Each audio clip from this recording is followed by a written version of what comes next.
Ang mabuting balita ng Panginoon ayon kay San Mateo. Ano ang palagay ninyo rito na isang taong may 2 anak na lalaki?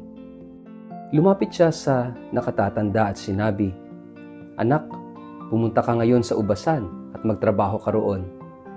"Ayoko po," tugon nito. Ngunit nagbago ito ng pasya at nagtrabaho sa ubasan. Lumapit din ang ama sa ikalawa at ganoon din ang kanyang sinabi. At tumugon ito, "Opo," ngunit hindi naman pumunta sa ubasan. Sino sa dalawa ang sumunod sa kalooban ng kanyang ama? "Ang nakatatanda po," sagot nila. Sinabi sa kanila ni Jesus, "Tandaan ninyo, ang mga maniningil ng buwis at ang mga bayarang babae ay nauuna pa sa inyo na makapasok sa kaharian ng Diyos, sapagkat naparito sa inyo si Juan at itinuro ang pagsunod sa kalooban ng Diyos, at hindi ninyo siya pinaniwalaan. Ngunit naniwala sa kanya ang mga maniningil ng buwis at ang mga bayarang babae. Nakita ninyo ito, subalit hindi pa rin kayo nagsisi at tumalikod sa inyong mga kasalanan, at hindi rin kayo naniwala sa kanya." Ang mabuting balita ng Panginoon. Word of the day, hear what God has to say. Mapagpalang araw po sa inyong lahat. Kumusta po kayo? Ang ating word of the day ay response. Ang panahong ito ng Adbyento ay puno ng mga paanyaya. Paanyaya na magnilay, paanyaya na magbago, paanyaya na maghanda sa pagdating ng Panginoon. Sa 3 linggo ng Adbyento na tinatawag na Gaudete Sunday o Linggo ng Kagalakan, pinapaalalahanan tayong ang ating kagalakan ay hindi lamang sa dami ng regalo o sa kinang ng mga dekorasyon. Ang kagalakan ng Adbyento ay nakaugat sa pagtugon sa tawag ng Diyos sa ating buhay. Kaya ngayong araw, ang salita natin ay response o pagtugon.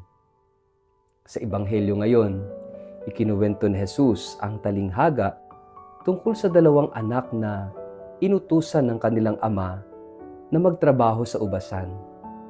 Ang isa ay tumanggi sa simula, ngunit sa huli sumunod. Ang isa naman ay nagsabing, "Opo, Ama," ngunit hindi naman nagtungo sa ubasan. Sa bandang huli, tinanong ni Jesus, sino sa dalawa ang tumupad sa kalooban ng Ama?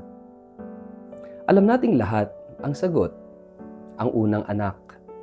Siya ang hindi maganda ang panimula, ngunit siya ang nagtapos ng tama. Ang talinghagang ito ay isang hamon sa lahat ng nagpapanggap ngunit hindi tumutugon. Maaring kilala natin ang Diyos, ang salita ng Diyos, maaring kabisado natin ang dasal, maaring nakaupo tayo sa harap ng simbahan linggo-linggo, ngunit kung hindi natin isinasabuhay ang salita, kung wala tayong aktwal na pagtugon, sayang ang lahat. Ang Diyos ay hindi tumitingin sa simula, kundi sa wakas. Hindi sa sinasabi, kundi sa ginagawa. Hindi sa anyo, kundi sa puso. Kaya sa ating buhay, napakahalaga ng tunay na pagtugon. Marami sa atin, sa totoo lang, ay gaya ng pangalawang anak. Madali tayong magsabing, "Opo, Panginoon, susunod ako." Pero sa oras na may mahirap na utos, sa panahon na kailangan nating magsakripisyo, sa sandaling tinatawag tayong magpatawad, magmahal, tumulong, magsalita para sa katotohanan, bigla tayong nawawala.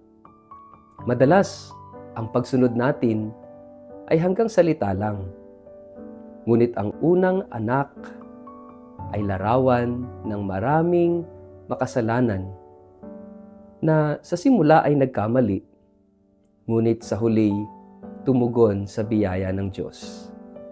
Hindi perpekto, pero totoo. Hindi agad-agad, pero tapat sa wakas. Ang Diyos ay hindi naghahanap ng perpektong tao.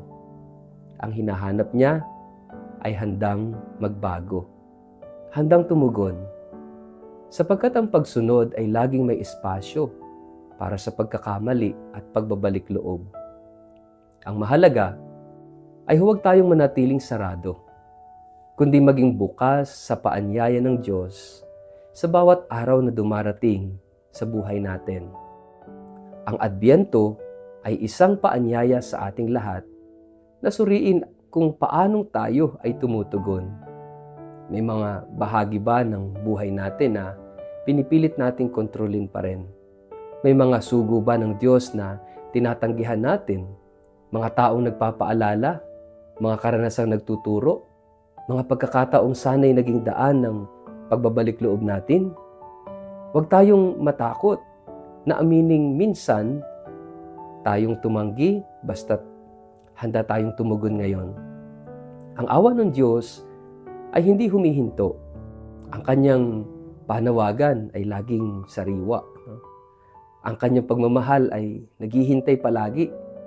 Hindi upang tayo ay parusahan, kundi upang tayo ay unti-unting hilumin, pagalingin sa mga sugat. Sa ikatlong linggo ng Adbyento, habang papalapit na ang Pasko, naway magtanong tayo sa ating sarili. Tinanggap ba natin ang Diyos hindi lamang sa ating bibig, sa ating salita, kundi higit sa lahat sa ating gawa? Tumulad ba tayo sa unang anak na kahit may pag-aalinlangan sa simula ay nagbago at sumunod? Ang kagalakan ng Pasko ay hindi para sa mga perpektong tao, kundi para sa mga pusong handang tumugon sa liwanag, kahit pa galing sila sa dilim. Sama-sama tayong magtanong at magnilay ng ating sarili. Sa anong bahagi ng ating buhay, inaanyayahan tayo ng Diyos na tumugon ngayon? At ano ang sagot natin? Salita lang ba o buong puso, buong buhay? Sa ngalan ng Ama, ng Anak at ng Espiritu Santo. Amen. Panginoon, maraming beses akong nagsabi ng oo, ngunit hindi ako tumugon. Maraming beses akong nangakong magbabago pero hindi ko tinupad. Patawarin mo ako. Sa panahon ng Adbyento, turuan mo akong maging totoo sa iyo. Hindi lamang sa salita kundi sa gawa. Bigyan mo ako ng biyayang makinig sa iyong tinig at tumugon ng buong loob. Gawin mo kong tapat kahit sa gitna ng aking kahinaan. Nais kong sumunod sa iyo, Panginoon. Amen. Pagpalain po kayo at ingatan ang makapangyarihang Diyos, Ama, Anak at Espiritu Santo. Amen.